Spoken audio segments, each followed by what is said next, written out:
Hi, my name is Allison Benson Hernandez, and I'm a Colombian economist with a PhD in international development.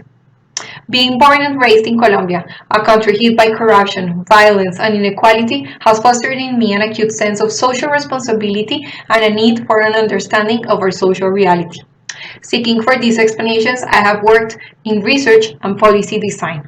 But after 10 years of work, I realized that change is not always in the hands of research or policies or politicians.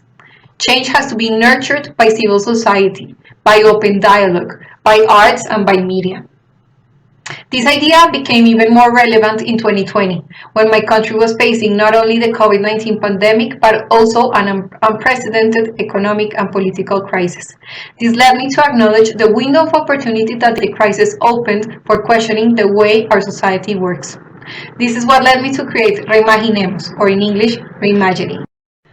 Reimaginemos is a social collective that carries out engaged research and produces contents to challenge inequality.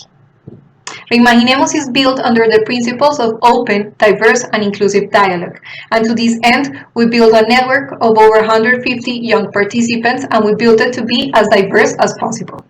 Among participants, there are expert voices from 35 different professions: engineers, doctors, lawyers, artists. However, we realized that if we kept the conversation among expert voices, we would be having usual conversations. If we wanted to say something different, if we wanted to create and reimagine from a diversity of perspectives, we needed to invite unheard voices.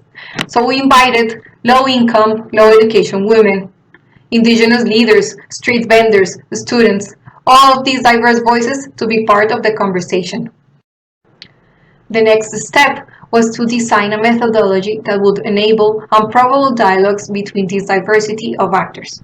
With the methodology that we developed, we carried out over 300 discussion sessions, and based on this, we collectively wrote 30 articles analyzing 30 forms of inequality. Inequality in income, in gender, political participation, access to land, among many others. These articles are being published in 13 newspapers around Colombia, accompanied by art pieces, as we recognize the potential of art to connect with people and to connect with our capacity to reimagine. Reimaginemos is, however, just being born. We plan to carry out an exhibition, to write a book, and to organize a presidential debate with presidential candidates. Achieving these goals, and in general sustaining and increasing the impact of a voluntary organization such as this, is of course a challenge, one that requires strategic planning, innovative communication, effective leadership, solving conflict, among others. I see the Obama Foundation Scholars Program at Columbia University as a unique opportunity to acquire these abilities, and more generally, to become part of a network of global emerging leaders, together with which we can work to solve some of the world's most pressing challenges, including inequality.